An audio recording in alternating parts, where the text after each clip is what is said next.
Hello students. आज मैं आपसे जिस टॉपिक के बारे में बात करने वाला हूँ उस टॉपिक का नाम है vector form of Coulomb's law.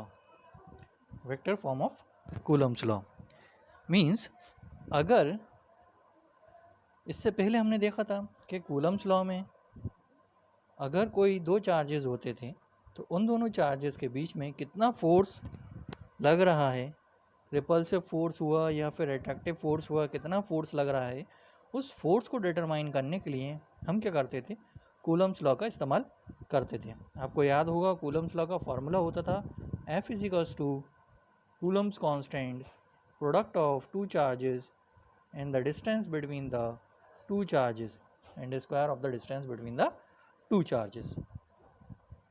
तो ये सब हमने देखा था कूलम्स लॉ में। अब हमारे दिमाग में ये बात आती है कि आखिर हम vector form of Coulomb's law क्यों पढ़ रहे हैं। अगर हमने कूलम्स लॉ पढ़ लिया था तो इस फॉर्मूले की ज़रूरत क्यों पड़ी, इस नियम की ज़रूरत क्यों पड़ी हमें। आपको मैं बता दूं कि जब हमने कूलम्स लॉ पढ़ा था तो हमने कूलम्स लॉ में ये देखा था कि अगर दो चार्जेस हैं, जैसे कि एक चार्ज ये रहा, ये हमने कूलम्स लॉ में पढ़ा था, और एक चार्ज दूसरा चार्ज आपका ये रहा, दोनों के बीच में रिपल्सिव फोर्स रहेगा, तो ये दोनों चार्जेस जो रहते थे एक ही प्लेन पर रहते थे। ये हो गया एक्स और ये हो गया वाई। ये दोनों चार्जेस होते थे लेकिन ये सिर्फ एक ही प्लेन पर होते थे। मींस दो एक्सेस रहती थी, एक्स और वाई, बस एक्स और वाई। लेकिन अगर मैं आपसे ये कहूँ कि स्पेस के अंदर, मींस अगर मैं यहाँ पर तीन एक्सेस ले लूँ, ये हो गया आपका एक्स एक्सेस, ये हो गया आपका वाई एक्सेस, ये हो गया आपका जेड एक्सेस। अब यहाँ पर मैं कहूँ कि यहाँ पर एक पॉइंट है आपका, पहला पॉइंट जो है, तो आप क्या करेंगे, इस तरह से एक्स वाई एक्सिस में आपने क्या किया, प्लॉट करेंगे आप उसको इस तरह से, और ये स्पेस में कहीं आपका पॉइंट यहाँ आ जाएगा। ठीक, सिमिलरली इसी तरह से X axis, Y axis, Z axis, इन तीनों एक्सिस को अगर आप प्लॉट करेंगे तो कुछ इस तरह से क्या होगा, यहाँ पर आके आपके स्पेस में एक पॉइंट आ जाएगा। ठीक, तो कुल मिला के मैं ये कहना चाह रहा हूँ कि अगर आपकी तीन एक्सिस हैं, एक्स, वाई और Z, X Y and Z, ये आपकी तीसरी एक्सिस रहेगी। यहाँ पर अगर ये तीनों एक्सिस में एक पॉइंट आपका जो है यहाँ पर है एक्स वाई प्लेन पर, और एक पॉइंट जो है आपका एक्स जेड प्लेन पर है नीचे की तरफ, और अगर आप इन दोनों को ज्वाइन कर दें तो ये क्या हो जाएगा, अलग अलग प्लेन पर है दोनों के दोनों पॉइंट। तो इन दोनों का अगर मैं इस पॉइंट चार्ज को क्या कर देता हूँ, इस चार्ज को मैं पी चार्ज दे देता हूँ, इस चार्ज को मैं क्यू चार्ज दे देता हूँ, तो ये दोनों चार्जेस अलग अलग प्लेन पर हैं। तो अगर मैं दोनों को कंसिडर कर लूँ कि ये प्लस फॉर्म में है और ये नेगेटिव फॉर्म में है, तो क्या होगा कि यहाँ पर एक अट्रैक्टिव फोर्स एक्ट करेगा। तो जब यहाँ पर एक अट्रैक्टिव फोर्स करेगा तो जिस पी के ऊपर क्या होगा, अट्रैक्टिव फोर्स लग रहा होगा। लेकिन ये दोनों अलग अलग प्लेन्स पर हैं, जिस वजह से इसमें डायरेक्शन क्या दिख रहा है हमें, एक यहाँ पर पी की तरफ डायरेक्शन दिख रहा है, और कुछ फोर्स का मैग्नीट्यूड भी होता है। तो अगर किसी फोर्स का मैग्नीट्यूड होता है और उसका डायरेक्शन होता है तो वो क्या कहलाता है, आपका वेक्टर कहलाता है। ये हम पढ़ते हुए आ रहे हैं कि अगर किसी क्वांटिटी की मैग्नीट्यूड होती है और उसका डायरेक्शन भी होता है ना, तो उसमें क्या होता है, आपको उस चीज़ को हम कहते हैं वेक्टर। उस चीज़ को हम क्या कहते हैं, वेक्टर फॉर्म।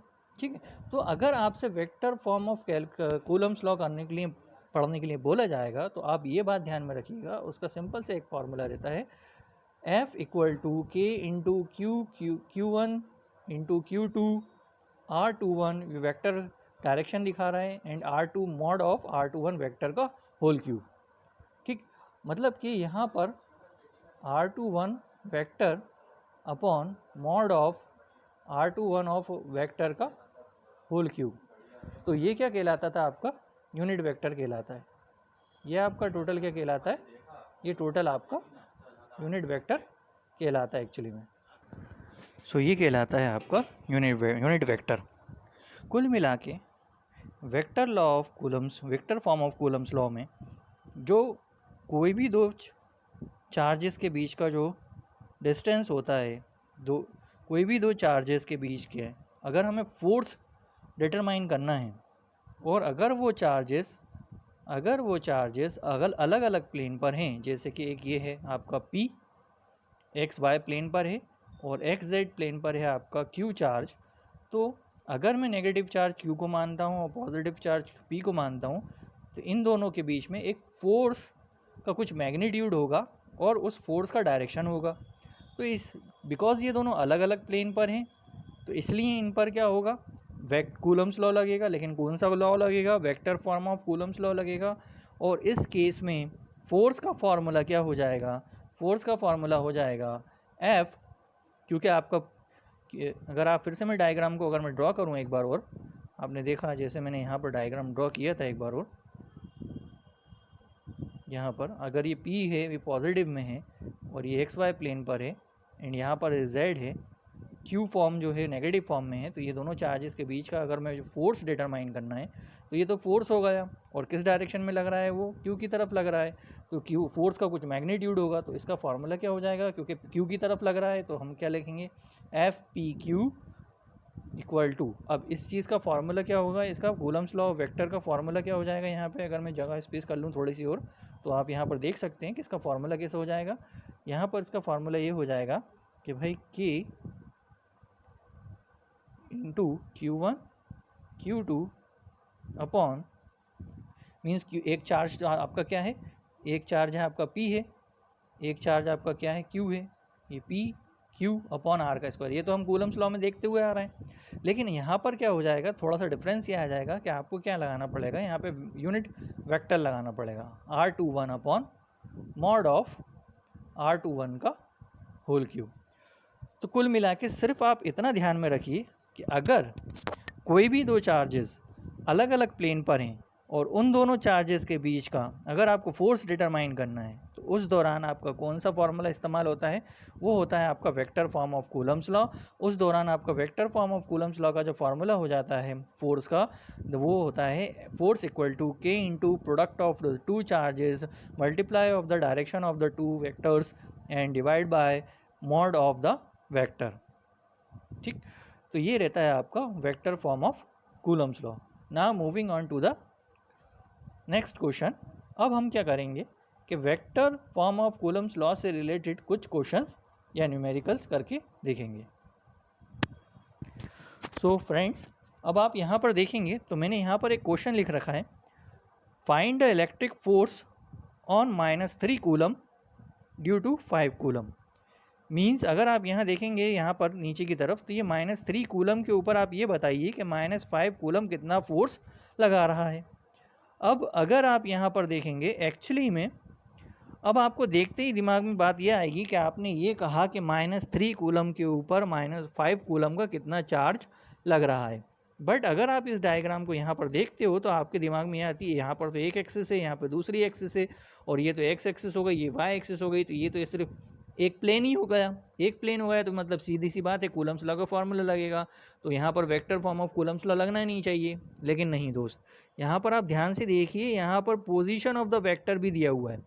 मीन्स यहाँ पर अगर आप ध्यान से देखेंगे, मैं एक अगर 3D डायग्राम बनाता हूँ आपको दिखाने के लिए, एक इस तरह से यहाँ पर क्या कह रहा है, आपका -3 कूलम जो है वो कहाँ पर रिप्रेजेंट कर रहा है, एक्स एक्सिस पे 2 पर। तो एक्स एक्सिस पे 2 पे मैं यहाँ मान लेता हूँ, एक्स एक्सिस 2 पर। उसके बाद फिर 1 कहाँ पर है, वाई एक्सिस पे, वाई एक्सिस पे 1 मैंने यहाँ मान लिया। ठीक है, तो ये देखिए आप, ये इस तरह से ड्रॉ कर लिया मैंने। उसके बाद जेड एक्सिस पे क्या है, 3 है, 1 2 3, ये 3 है जेड एक्सिस पे। तो जेड एक्सिस पे 3 है, तो ये मैं ड्रॉ करता हुआ यहाँ तक ले आया। देन उसके बाद क्या करूँगा मैं, यहाँ से एक एयर में एक पॉइंट डोनेट कर दिया मैंने, यहाँ पर एक नोट कर लिया। तो मेरा पॉइंट कहाँ पर दिख रहा है, इस तरह से अगर आप ध्यान देंगे तो आपका जो पॉइंट दिख रहा है इस तरह से, आपका जो पॉइंट दिख रहा है इस तरह से, वो पॉइंट दिख रहा है आपका कहाँ पर, यहाँ पर स्पेस में, फ्री स्पेस में दिख रहा है। ठीक है, तो कुल मिला के मैं सिंपल सा फिर से बना के दिखाता हूँ आपको एक बार और, कि यहाँ पर जो स्पेस में पॉइंट दिख रहा है आपको, वो किस तरह से दिख रहा है।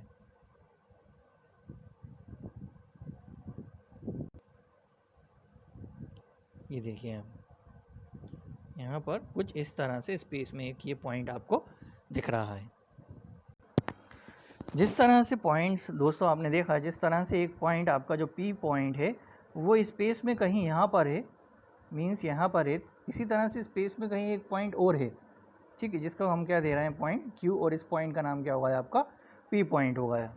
तो अगर जब भी आपसे इस तरह का क्वेश्चन आए जिसमें आपको पोजीशन ऑफ अ वेक्टर दे रखा हो, पोजीशन ऑफ द वेक्टर दे रखा हो, तो आप समझ जाइए कि यहाँ पर आपको किस लॉ का इस्तेमाल करना है, यहाँ पर आपको vector form of Coulomb's law का इस्तेमाल करना है। अब हमने सबसे पहले फार्मूला देख ही लिया था, अब आपको क्या करना है, पता करना है कि फोर्स किस डायरेक्शन में लग रहा है। तो आप देखिए यहाँ पे -3 कूलम है और ये जो है पॉजिटिव का 5 कूलम है, तो जाहिर सी बात है -3 कूलम क्या करेगा, 5 कूलम्स को अपनी तरफ अट्रैक्ट करेगा। तो डायरेक्शन किस तरफ लगेगा, इसका डायरेक्शन डाउनवर्ड डायरेक्शन में लगेगा। तो 3 कूलम्स के ऊपर फोर्स लग रहा होगा, सबसे पहली बात। अब हमारे पास फॉर्मूला क्या होता था, vector form of Coulomb's law का, F force equal to K into Q1 Q2 R vector upon mod of R vector का होल क्यूब।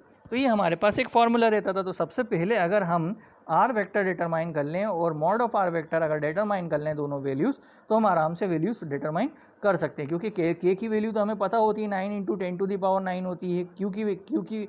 Q1 और Q2 दोनों चार्जेस की वैल्यू भी पता है हमें। Q1 की वैल्यू क्या है -3 कूलम्स और Q2 की वैल्यू कितनी है, Q2 की वैल्यू है 5 कूलम्स। अब यहाँ पर अगर हम ध्यान से देखें कि अगर हमें आर वेक्टर किस तरह से निकालना है, जब भी आपको पोजीशन आर वेक्टर निकालना होता है तो P और Q का निकालना होता है। फोर्स किसके ऊपर लग रही है आपकी, फोर्स लग रही है P के ऊपर। तो फोर्स जब भी आप किसी पोजीशन के ऊपर फोर्स लगाएंगे तो उसके ऊपर फोर्स लगाएंगे तो उसकी एनर्जी क्या होती चली जाएगी, कम होती चली जाएगी, या फिर वैल्यू चेंज होती चली जाएगी। तो हम P के ऊपर फोर्स लगा रहे हैं, तो हम क्या करेंगे, 2 में से 2 - 4 आई कैप। आपको याद होगा, आपने क्लास 11-12 क्लास में भी आपने वेक्टर्स पढ़े थे, जो जब भी हम क्या करते थे पोजीशन वेक्टर निकालते थे तो उस दौरान क्या करते थे, कोई भी दो पॉइंट्स के बीच में अगर हमें पोजीशन वेक्टर निकालना होता था तो दोनों का डिफरेंस करके हम क्या निकाल लेते थे, आर वेक्टर का डायरेक्शनल वेक्टर हम निकाल लेते थे। अब यहाँ पर क्या निकालना है हमें, 2 - 1 करेंगे तो 2 - 4 मल्टीप्लाई बाय आई कैप, फिर 1 - 5 जे कैप, 3 - 3 ऑफ के कैप। इस तरह से आप क्या कर सकते हैं, आर वेक्टर निकाल सकते हैं। एक बार फिर से मैं बताता हूँ आपको आर वेक्टर को किस तरह से डिटरमाइन करना है दोस्तों।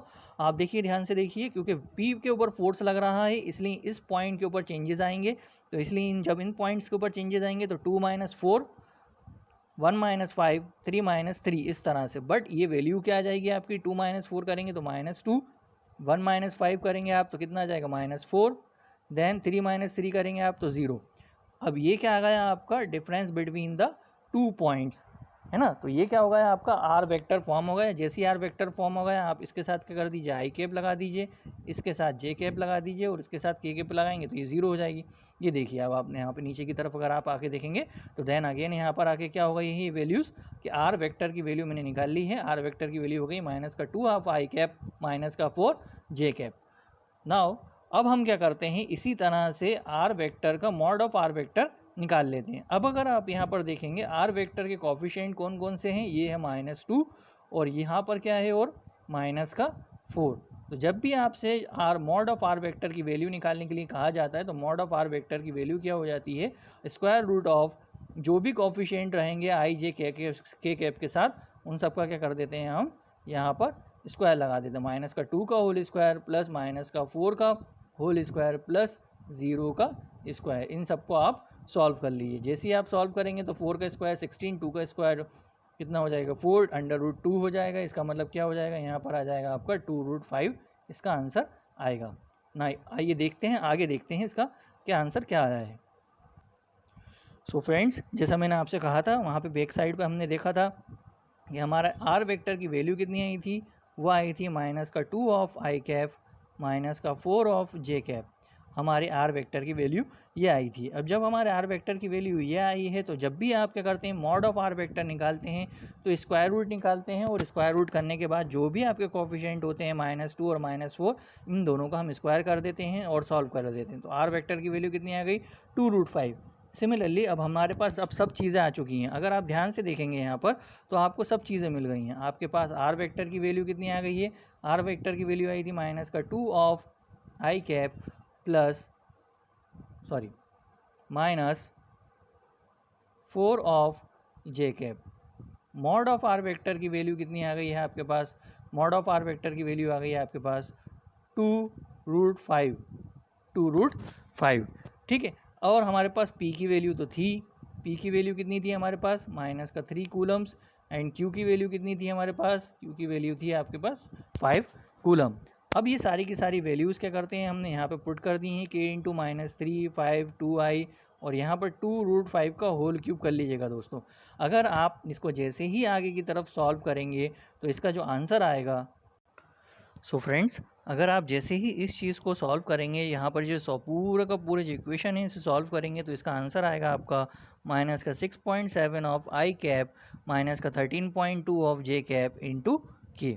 इस तरह से आप इसमें मल्टीप्लाई कर के लिख सकते हैं, और अगर आप आगे की तरफ 9 इंटू 10⁻9 करके भी और इसे लिख सकते हैं। तो that will be the force which will be acting between the two separate charges acting on the different planes. That question, this kind of questions can be solved by vector form of Coulomb's law. Now moving on to the next question. अब दोस्तों हम यहाँ पर जिस topic के बारे में discussion करने वाले हैं उस टॉपिक का नाम है डाइलेक्ट्रिक कांस्टेंट और रोल ऑफ मीडियम। मैं सिंपल तरीके से आपको बताता हूँ कि इससे पहले हमने जब क्या कहा था कि कूलम्स लॉ पढ़ा था, तो हमने उस दौरान हमने देखा था कि कूलम्स लॉ का जो फॉर्मूला होता था F equal to K into Q1 Q2 upon R square.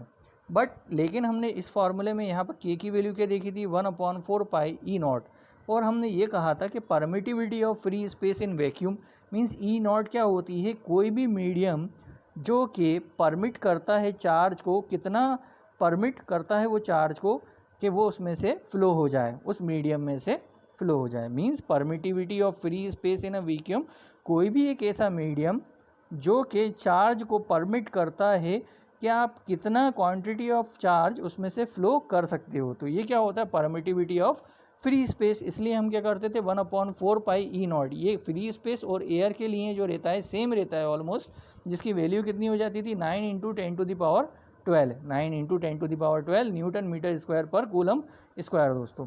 ठीक, अब यहाँ पर हमने क्या किया, यहाँ पर अब इसके बाद अब मैं आपसे ये कह रहा हूँ कि अगर वही दो चार्जेस फ्री स्पेस में ना रखकर मैंने दो चार्जेस लिए, एक चार्ज प्लस क्यू चार्ज है और दूसरा भी एक प्लस क्यू चार्ज है, और इन दोनों चार्जेस को मैंने क्या करा है एक सॉल्टी वाटर के अंदर प्लेस्ड कर दिया है, एक सॉल्टी वाटर के अंदर मैंने इनको प्लेस कर दिया है, तो उस कंडीशन में क्या कूलम्स लॉ वैसे ही वर्कआउट करेगा या फिर इसकी वैल्यू चेंज हो जाएंगी। ठीक है, तो आइए दोस्तों देखते हैं क्या रहेगा इसमें। सो फ्रेंड्स जैसे मैंने आपसे कहा कि मैंने दो चार्जेस लिए, एक चार्ज पॉजिटिव चार्ज है, दूसरा चार्ज भी पॉजिटिवली चार्ज है, और दोनों के दोनों चार्जेस कहाँ पर हैं, ओशन के अंदर मैंने चार्ज प्लेस्ड करे हैं, सॉल्टी वाटर के अंदर ये चार्ज मैंने प्लेस्ड करे हैं। अब अगर आप दोनों चार्जेस को देखेंगे तो दोनों चार्जेस क्या करेंगे, एक दूसरे को रिपल करेंगे। अब सॉल्टी वाटर में H2O क्या होगा भाई, H पॉजिटिव चार्ज हो जाएगा, और अगर इसमें से इलेक्ट्रॉन्स भी रिलीज होंगे तो वो नेगेटिवली चार्ज रहेंगे। तो नेगेटिव चार्ज जितने भी इलेक्ट्रॉन्स के रहेंगे वो किस तरफ फ्लो होंगे, आपके पॉजिटिवली चार्ज की तरफ इलेक्ट्रॉन्स फ्लो होंगे। ठीक है, अब जैसे ही आपके नेगेटिव चार्ज पॉजिटिवली चार्ज की तरफ फ्लो होंगे तो वो क्या हो जाएंगे, पॉजिटिवली चार्ज की तरफ क्या हो जाएंगे, इकट्ठा होना स्टार्ट हो जाएंगे। जैसे कि आप देख रहे हैं यहाँ पर पॉजिटिव नेगेटिवली चार्ज क्या होंगे, इस पॉजिटिवली चार्ज के इर्द गिर्द इकट्ठा होना स्टार्ट हो जाएंगे। बट लेकिन आप यहाँ पर एक चीज़ देखेंगे कि यहाँ पर ज़्यादा से ज़्यादा नेगेटिवली चार्ज क्या हो रहे हैं, इकट्ठे हो रहे हैं। इसकी मेन वजह क्या है यहाँ पर, कि अगर आप ध्यान से देखेंगे कि पॉजिटिव की तरफ नेगेटिवली चार्ज इलेक्ट्रॉन्स इकट्ठे होते हैं, बट यहाँ पर क्या हो रहा है कि आपका एक पॉजिटिवली चार्ज एक और है, तो वो कहेगा कि भाई ओशंस में मैं भी प्रेजेंट हूँ, तो नेगेटिवली चार्ज क्या होना चाहिए, मेरी तरफ मूव होना चाहिए। तो नेगेटिवली चार्ज क्या होंगे कि इसके लेफ्ट साइड राइट साइड पे क्या होंगे, ज़्यादातर इकट्ठे रहेंगे। क्यों, बिकॉज पॉजिटिवली चार्ज भी इसको अट्रैक्ट करेगा, और दूसरी तरफ का जो पॉजिटिव चार्ज होगा वो भी नेगेटिव चार्जेस को अट्रैक्ट करेगा। तो इस तरह से क्या होगा कि बहुत सारे चार्जेस जो नेगेटिव चार्ज हैं इस तरफ इंड्यूस्ड हो रहे हैं, जिस वजह से इसे हम क्या कहते हैं, एक तरह से इंड्यूस्ड फोर्स भी कहते हैं। क्या कहते हैं दोस्तों, इंड्यूस्ड फोर्स। मैंने यहाँ नीचे लिखा भी है इंड्यूस्ड चार्ज और इंड्यूस्ड फोर्सेस। अब क्या हो रहा है कि अगर आप देख रहे थे यहाँ पे एक पॉजिटिवली चार्ज है और यहाँ पर भी एक पॉजिटिवली चार्ज है, दोनों एक दूसरे को रेपल कर रहे थे। अगर दोनों एक दूसरे को रेपल करेंगे तो ये चार्ज दूर जाएगा। बट यहाँ पर क्या होगा कि आपके नेगेटिवली चार्ज बहुत सारे हो रहे हैं, तो नेगेटिवली चार्ज क्या करेंगे, इस ये पॉजिटिव चार्ज को रेपल कर रहा है, और नेगेटिवली चार्ज क्या होंगे, इसकी तरफ अट्रैक्ट होंगे। तो जिस वजह से क्या होगा कि रिपल्सिव फोर्स तो चार्ज Q की वजह से, Q2 चार्ज की वजह से रिपल्सिव फोर्स लगेगी, लेकिन Q2 चार्ज पर जो नेगेटिवली चार्ज इंड्यूस्ड फोर्स की वजह से जो अट्रैक्टिव फोर्स अप्लाई हो रहा है Q2 चार्ज की तरफ, तो वो क्या करेगा, इस चार्ज को, इस फोर्स को, जो रिपल्सिव फोर्स है इसको क्या करेगा, डिक्रीज कर देगा। ठीक है, तो इसकी नेट फोर्स क्या हो जाएगी, net force is acting on the Q1 will be decrease, means net force जितना भी आपका Q1 के ऊपर एक्ट कर रहा है वो कम हो रहा है। क्यों हो रहा है, रिपल्सिव फोर्स स्टार्टिंग में ज़्यादा थी, लेकिन नेगेटिव चार्ज एक तरफ ज़्यादा हो रहे हैं और ये सारे के सारे नेगेटिव चार्ज दूसरे Q2 चार्ज की तरफ अट्रैक्ट हो रहा है, जिस वजह से इसकी नेट चार्ज, जिस वजह से इसका नेट फोर्स क्या हो रहा है दोस्तों, कम हो रहा है। इस कंडीशन में क्या होगा, इस कंडीशन में क्या होगा, जब आपका नेट फोर्स कम हो रहा है तो इसका मतलब कोई ना कोई तो ऐसी वैल्यू है जिसने कि कूलम्स लॉ के फॉर्मूले को चेंज कर दिया। अगर जैसे ये फोर्स होता था कूलम्स लॉ में, जिसमें हम कहते थे 1/4 पाई of E not, 4 pi of E not, ये तो वैक्यूम के केस में होता था, और क्या हो जाता था, Q1 Q2 divide by R square, divide by R square,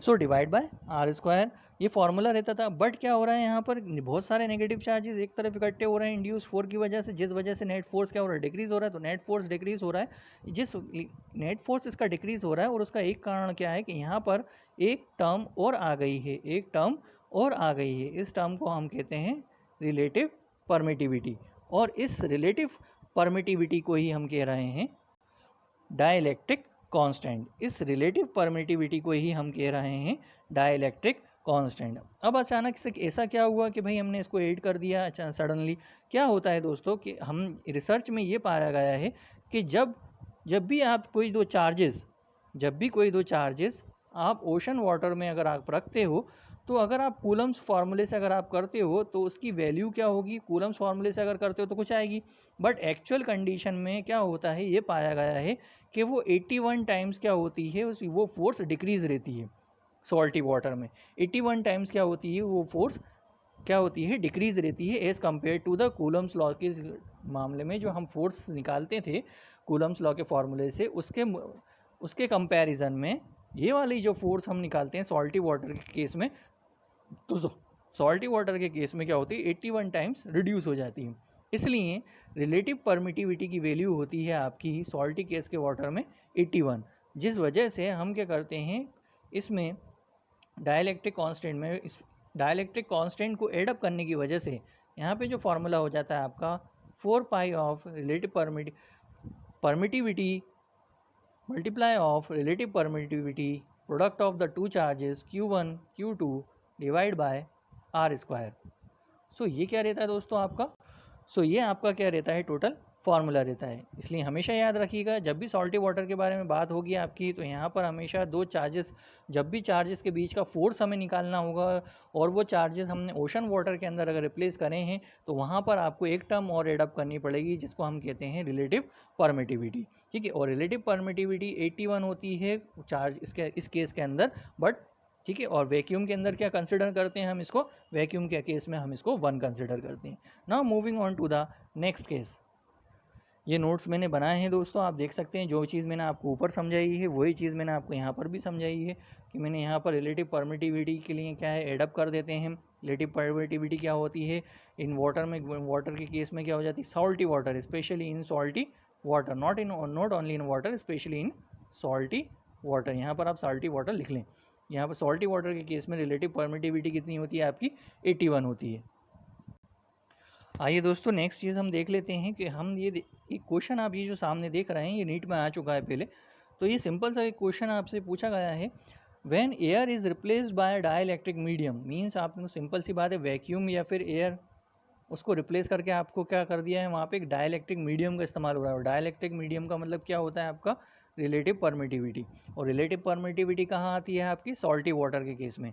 ठीक है, तो आप बात ये ध्यान में रखिएगा, है ना। तो रिलेटिव परमिटिविटी कहाँ आती है आपकी, सॉल्टी वाटर के केस में। तो dielectric medium of a force constant के, तो के किसको माना गया है आपका, के किसको मान लिया गया है आपका, ये जो के बोल रहा है आपका, ये के कहलाता है आपका रिलेटिव परमिटिविटी कहलाता है, आपका रिलेटिव परमिटिविटी। एक्चुअली में यहाँ पर जो क्वेश्चन में के इस्तेमाल किया जा रहा है, जो रिलेटिव परमिटिविटी होती है एक्चुअली में। ठीक है, सब maximum force of attraction between the two charges separated by the distance. तो हमने क्या देखा था, आप ये बताइए कि अगर आपने दो चार्जेस को क्या कर दिया है, अगर आपने दो चार्जेस को यहाँ पर दो चार्जेस हैं और दोनों के दोनों चार्जेस अगर सॉल्टी वाटर के अंदर प्रेजेंट होते हैं और अगर सॉल्टी वाटर प्रेजेंट नहीं, सॉल्टी वाटर क्वेश्चन के अंदर नहीं बोला है तो आपसे वो डाइलेक्ट्रिक मीडियम बोल रहा है, तो आप खुद समझ जाइए कि डाइलेक्ट्रिक मीडियम कहाँ पर आता है।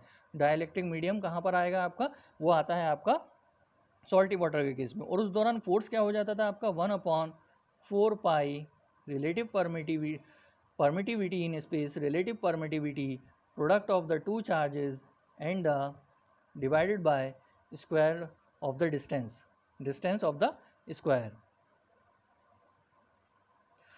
आप ये चीज़ देख रहे हैं यहाँ पर। फॉर्मूला क्या रहेगा दोस्तों यहाँ पर इस केस में, F is equals to 1/4 pi E naught relative permittivity product of the two charges Q1 and Q2 divided by square of the distance. ये आपका फॉर्मूला रहेगा। लेकिन अब यहाँ पर क्या हो रहा है कि अगर हम अभी जैसे इससे पहले मैंने आपसे कहा कि अगर आप दो चार्जेस के बीच का डिस्टेंस अगर हम निकालते हैं, फोर्स अगर आप डिटरमाइन करते हैं दो चार्जेस के बीच में अगर आप फोर्स डिटरमाइन करते हैं कुल मिला के, तो क्या होता है वो वैक्यूम के केस में आपका सही है, एक फोर्स की वैल्यू आएगी। बट अगर आप वही दो चार्जेस के बीच का फोर्स अगर आप सॉल्टी वाटर के केस में डिटरमाइन करेंगे तो वो क्या होगा, वैक्यूम के केस से 81 टाइम्स क्या हो जाएगा, डिक्रीज हो जाएगा। जिसलिए रिलेटिव परमिटिविटी की वैल्यू क्या होती है आपकी 81 होती है। इसलिए हम इस टोटल फोर्स को किससे डिवाइड कर देते हैं, 81 टाइम से डिवाइड कर देते हैं। और यहाँ पर क्या देख रहे हैं हम कि फोर्स क्या हो जाएगी भाई आपकी, डिक्रीज हो जाएगी। तो इसलिए इसका सही आंसर क्या होगा, डिक्रीज बाय के टाइम्स, मीन्स ये आंसर क्या हो जाएगा, डिक्रीज हो जाएगी आपकी फोर्स, क्या हो जाएगी आपकी, डिक्रीज हो जाएगी। ये था दोस्तों आज का lecture. Thank you for watching this video.